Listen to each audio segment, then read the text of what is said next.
So this video is not going to contain very many jokes or a lot of editing because this is a very serious topic that we're going to be addressing, and I want to make my position and the position of a lot of critics and a lot of fans as clear as I possibly can, so that there is no confusion, no misunderstanding about this issue. And what is this issue? This is the issue of race swapping. Race swapping is a trend which has become far more rampant in recent years and has clearly stirred up a lot of controversy. And this is going to be probably a very divisive video. I'm not gonna lie. All right. So if this isn't your cup of tea, if this is too much for you, you can leave.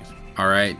No one's forcing you to watch the video, but I implore you, if you have an open mind, if you're open to honest conversation and intellectual debate, please stay and watch to the very end of the video. It's probably going to be a long video, but please, it's an important video, and I would appreciate you guys watching it to the end. So when it comes to this issue of race swapping and racism and the whole discussion about race, if I'm being completely 100% honest with you guys, I'm exhausted from this conversation. This whole issue of race has drained me mentally, emotionally, spiritually. I'm exhausted. Right now, the United States is going through a period of divisive racial tension, which we haven't seen in decades. I know growing up in the 90s, the early 2000s, it was never this bad.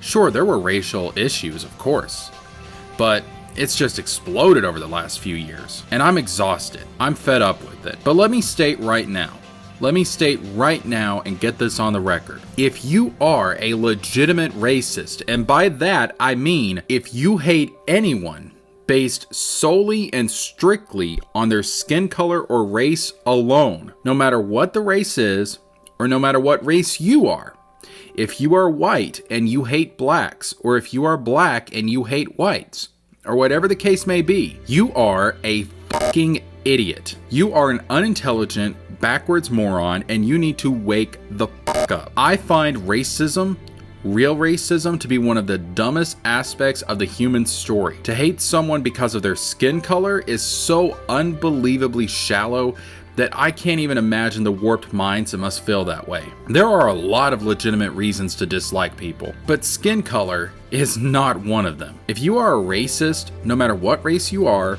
or what races you despise, leave my channel now. I don't want you here.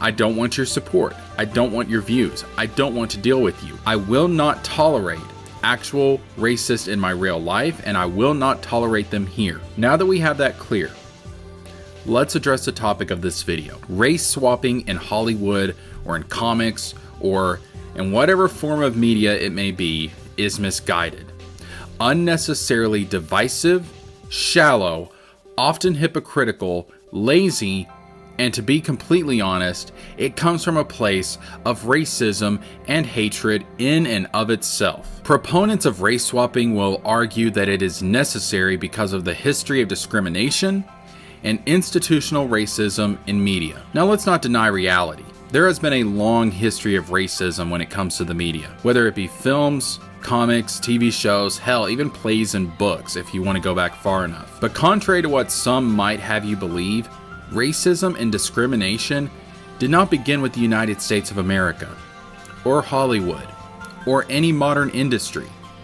There has been racism and discrimination since the dawn of human history, and everyone of every race has been the victim of it at some point in the long and often tragic story of humanity. I want you to keep this in mind, because a lot of the people who support race swapping tend to be Americans, and tend to look at the world and history through a biased American lens, as if history began with America. Now, let's narrow the scope a little bit. Yes, Hollywood and other entertainment industries have discriminated against minorities, have denied them roles based on their race. I don't argue that point. And even though some proponents of race swapping may have good intentions, what are they really accomplishing? What are they trying to achieve? You can't fix the past. You cannot rewrite history, no matter how hard you may attempt to. All you are doing is creating division. I believe there are a number of people in the entertainment industry who are of a certain race who have a misguided sense of guilt in regards to race and racism. To alleviate this perceived guilt, they use race swapping as an act of repentance. See, these people take the sins of their ancestors and they apply those sins to themselves, and they feel that they must make amends for what people of their race have done to other races in the past. This is something I fundamentally disagree with. It is based on this idea of the child must pay for the sins of the parents. And that type of thinking I find to be truly evil. No one is responsible for the sins and actions of another. In reality, no one is black or white or Asian or whatever. They are an individual, and they are responsible for their own mistakes and their own mistakes alone, not for the mistakes of their race as a whole. I was born in 1992, decades after the Civil Rights Movement, and over a century after the abolishment of slavery in the United States. I refuse to take responsibility or to feel guilty or to apologize for the atrocities done to minorities, no matter how terrible they were, when I had no control over any of that. I will not be held in a prison of guilt for the rest of my life for something I did not do, for something I wasn't even alive at the time to take part in.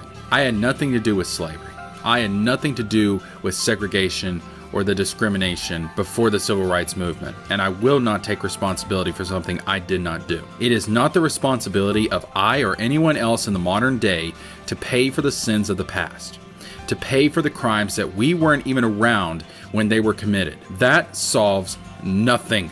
That changes nothing. That fixes nothing. It is a deep, infinite darkness which only serves to ensnare future generations and prevents us from moving forward as one people. One people who don't give a damn about race or skin color, but can look past all of that and see the divine spark in every human being. And this insane ideology that you can accuse somebody of being a racist simply because of their skin color, this idea that somebody is born a racist, no. That is absolutely insane. It is sick, and it is proven to not be true. There has been studies done on this where they have had babies of different races, different skin colors come together, and they show no sign of racism. Racism is not something inherent to a particular race or a particular skin color. It is something that is learned. It is something that is acquired through nurture or through your environment. So this whole idea that if you're white, you're automatically a racist, or you have racist tendencies, or that racism is genetic, is just as evil and just as racist as saying that someone who is of a darker skin color, someone who is a person of color, has certain defects or certain flaws or certain mental inabilities because of their race or their skin tone. Both ideologies, both of those stances are just as racist as the other. That being said, at the same time, we can't ignore that racism in the past has led to numerous problems for minority communities that continue to this day. A lot of minority families haven't had the chance to create and pass on wealth to future generations. A lot of minorities have been left out of the prosperity of American technological and economical progress. And there does need to be policies put into place to correct that. I agree with that. And we can have a debate, we can have an argument over how that is best done. But how the hell does changing the race of an established fictional character, or in some cases, even historical people, help that cause in any way? You can change Ariel's race. You can change Superman's race. But the appearance of established characters is so ingrained that no substantial change to them, such as a race swapping, will ever be accepted by the general audience. You can try and force the change, but you can't force audiences to accept it. These changes only create unnecessary division and controversy, which fuels the racial tensions in society, but they're fruitless and they're meaningless. If you truly want to solve racial issues, race swapping is not a real step in doing that. It may make you feel better. It may help you sleep better at night, but you have accomplished nothing real or substantial, and certainly nothing good. Race swapping is a self-serving action that white elites in the entertainment industry do in order to help themselves feel better about themselves. It's very egotistical and it's very shallow. Speaking of shallow, this brings us to our next point. I often hear the media elite speak of race-swapped characters as a chance for minorities to see themselves in characters in entertainment. This is a very sick and warped notion. The idea that an audience member, that a viewer, can only relate to or empathize with a character who physically shares their characteristics, I can't think of very many things more shallow than that. If you require that someone shares your skin color to be able to connect with that character, to see yourself in that character, you need to start questioning if you yourself are the real racist. The whole idea of eliminating racism from society is based on the belief that we can see ourselves in others and connect with them on a spiritual level, in spite of physical differences. If you don't believe that's possible, or if you believe that someone needs characters who physically reflect them in order to relate or care about those characters, then you don't really believe that racism can be eliminated. You don't believe in the dream of Martin Luther King Jr. I personally believe that there are a lot of minority little girls out there who can look at the animated Ariel and relate to the character regardless of different skin colors. I think there are a lot of girls who can look up to Luke Skywalker even though they're not boys. I think there are people of all races, creeds, and backgrounds who can be inspired by Superman in spite of our differences. And if you place such an emphasis on race and physical attributes, you're also saying that you don't believe there is anything deeper to human beings, that we are just our physical attributes, that we are just skin deep, that there is no heart, no soul, no depth to us. And that is a very, very sad view of the human person, and a very shallow view. It also doesn't surprise me then that unfortunately those that hold such shallow views are also extremely hypocritical when it comes to race swapping. Hypocritical in that race swapping is praised when it goes one way, but criticized when it goes another. Now don't get me wrong, Hollywood has had a long history of whitewashing characters of other races, and I agree, it was and is wrong when that is done. But it's also wrong when it's done in the other direction. If you are adapting a Chinese story, I would expect the main character to be Chinese. If you are adapting an African story, I expect the main character would be African. If you adapt a European story, I expect the main character would be European. If you are adapting a historical event, I expect you to adapt the races of the people involved in those events accurately, especially if it's a historical event, because at that point, you're changing history to fit a narrative or to make you feel better. And that to me is truly evil. No one should be allowed to tamper with history. We have seen too much of that already, and it's already horrifying to me all of the knowledge of our past that has been lost because of that. History is sacred to me, and no one has the right to tamper with it for any reason. I can't believe I actually have to explain that to people.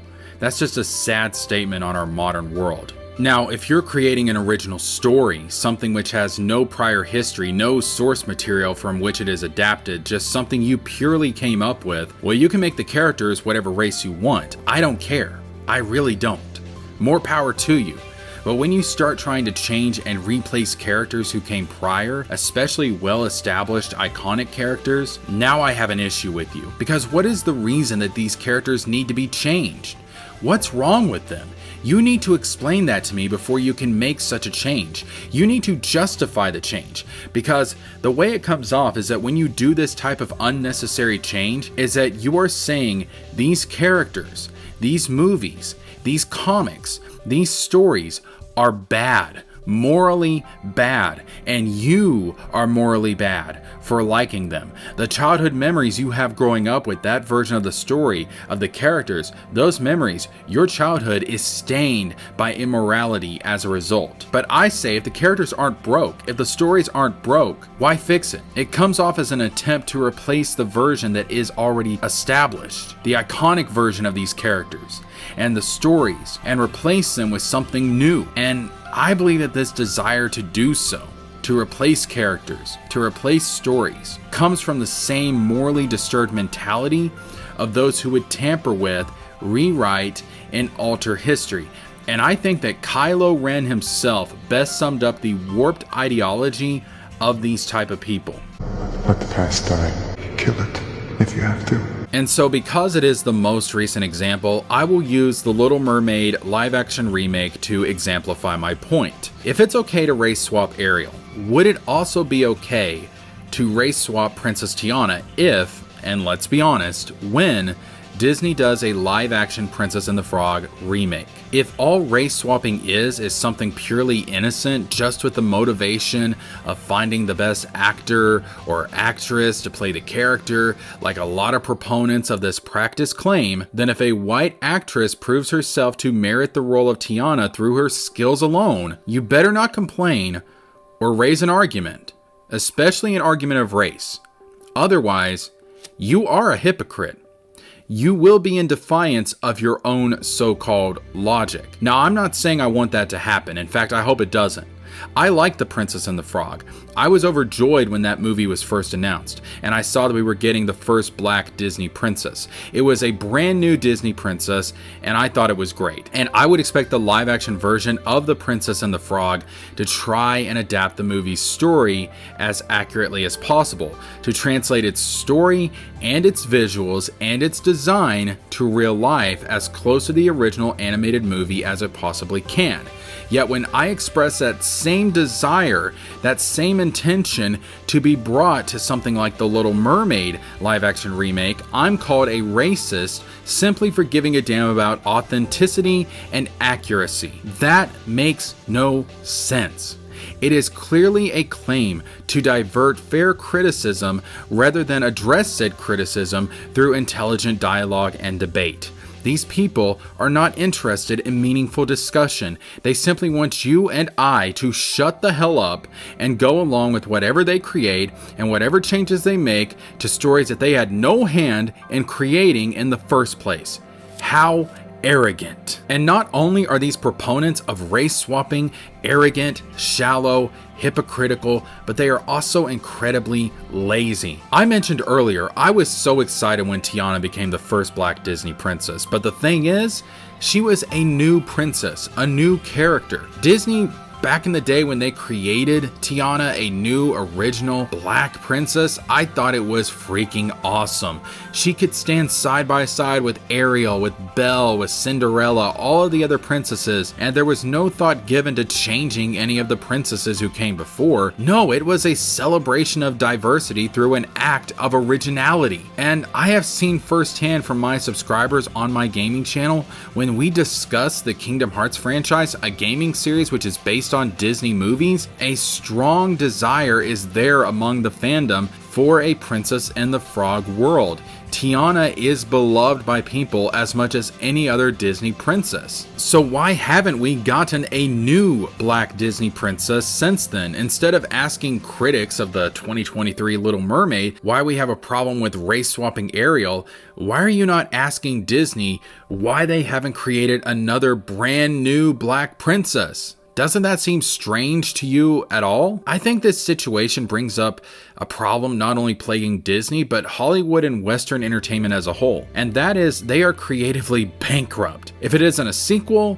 it's a remake. They aren't producing anything new or revolutionary.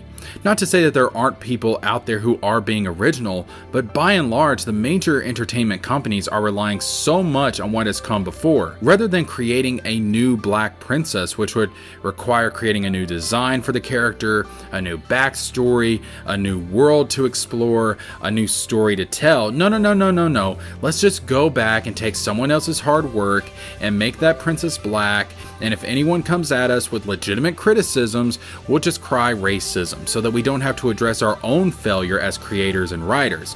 We'll shift the blame to our paying customers, and after we have insulted them, we'll beg them to give us their hard-earned money. And it is this level of laziness, unoriginality, that is the reason why Western entertainment is dying and is being replaced by entertainment from the East.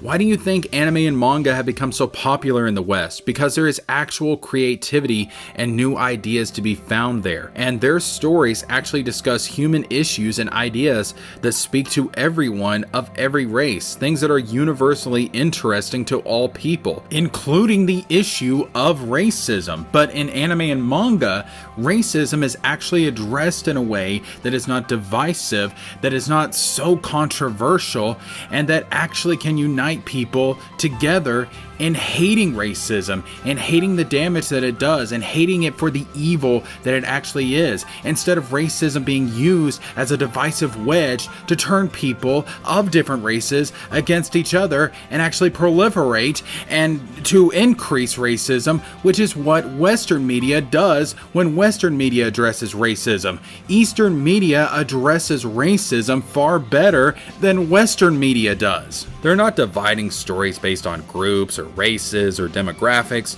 and I love Eastern entertainment for that.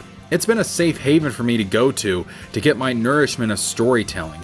God knows I'm not finding it in the United States. And let's not ignore how sick that it is that these studios and companies will hide behind minorities, use minority actors and actresses as shields to cover their own creative shortcomings. Now, how racist is that? And that brings us to the final segment of the video, and that is the same companies who will claim the critics of race swapping are racist. These same companies are in and of themselves actually racist because they race swap. We need to really look at the root cause and reason as to why the decision to race swap a pre-established character is made, rather than create an original new character who is a minority. And that reason is this: these companies do not have faith nor confidence in minority characters to carry a story on their own. They're afraid that if they do create an original minority character, that said character will not sell, will not be accepted by audiences. They're afraid to take risk.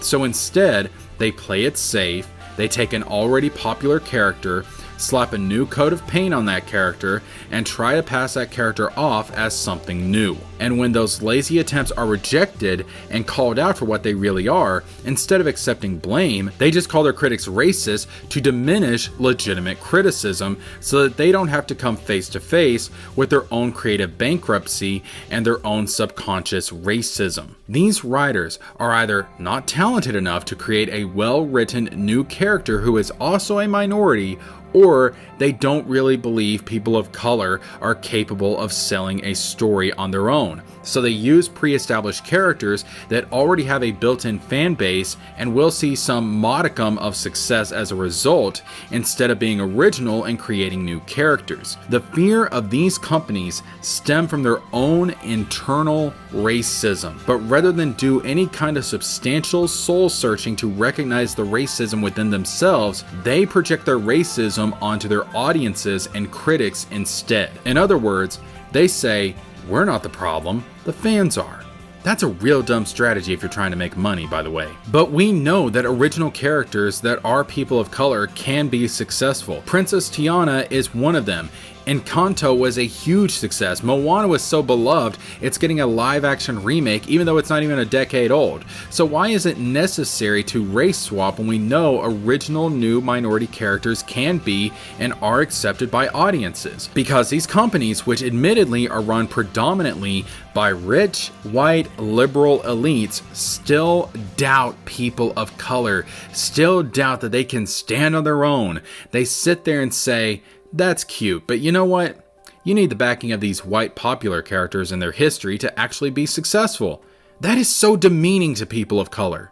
To talk down to them like that, to treat them like children, all the while you white liberal Hollywood elites race swap so you can go home and feel better about yourself as a person. You are some of the most racist, egotistical, arrogant, unsure about yourselves motherfuckers that have ever walked this earth. And the fact that you run some of the most beloved storytelling entities in the world is a crime against humanity. And let's conclude this by talking about one company in particular who is the most grievous offender here, the Walt Disney Corporation. And it is sad that Walt's company has become the monster it is today. Before writing this section of the video, I actually went to go see the Little Mermaid 2023 remake so that I could be fair about the film that inspired me to discuss, and I hope clarify my stance and a lot of other people's stance on this issue. I was critical of this movie from the start, but after seeing it, it's actually better than I thought it was going to be. It has its issues. It has some really dumb plot changes, but overall, I did enjoy the movie. Is it the best Disney live action remake? No, I still like Aladdin more, and I also like The Lion King more, and I know that last one is going to be a very unpopular opinion, but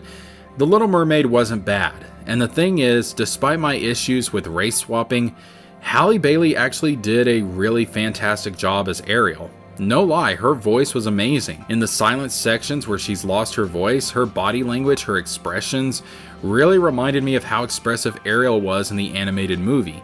And that's a key to selling this particular role. She is an extremely charming actress, and I think in all honesty, she was the right choice for this role. Also, shout out to Melissa McCartney, who I thought did an awesome job as Ursula, really translated the character so well into live action. I can't say as much for King Triton's performance, however, because that was pretty awful, I'm not gonna lie. As much as Ariel was so expressive in this movie, Triton was the exact opposite. But here's the problem. I would love to give Disney the benefit of the doubt. I would love to believe that they saw what I saw from Halle Bailey in this movie and chose her because she was the best choice to play Ariel. But this is the same company who, when we called out Star Wars Episode 8 The Last Jedi for all of its flaws and poor writing, instead of listening to us, instead of addressing and trying to fix these legitimate criticisms, these issues that we pointed out, they decided to deflect, and they called us, their fans, us, the fans who have been with Star Wars long before the House of Mouse owned it, they called us racist and sexist. They continue to refuse to admit their mistakes and shortcomings all of these years later. And the relationship between Disney viewers and the Disney company has been unbelievably toxic. And 90% of the reason why is because of Disney itself. I stopped giving the Walt Disney Company the benefit of the doubt years ago. As much as I want to sit here and celebrate Disney making a good casting choice for Ariel in this movie because Halle Bailey was the best actress in spite of her race, I have seen too much from Disney to give them so much credit. I don't think they casted her in spite of her race. I think they cast her because of her race, which is an absolute insult to this talented rising star, if I'm correct. I want to think that Disney had the best intentions here, but knowing this company and knowing their history in the last few years, I have serious doubts that they did. Still though, I look forward to following Halle Bailey's career, and I am fascinated by what she will star in next. So, this was a long video. It was a controversial topic, but it's one that I wanted to make absolutely clear, as well as I could, my stance on this particular issue. And I think the stance of a lot of other people as well. I wanted to explain why we feel the way that we do about this issue, and hopefully, if you were confused, this has cleared up a lot of questions. If you stayed until the end of the video, I appreciate you.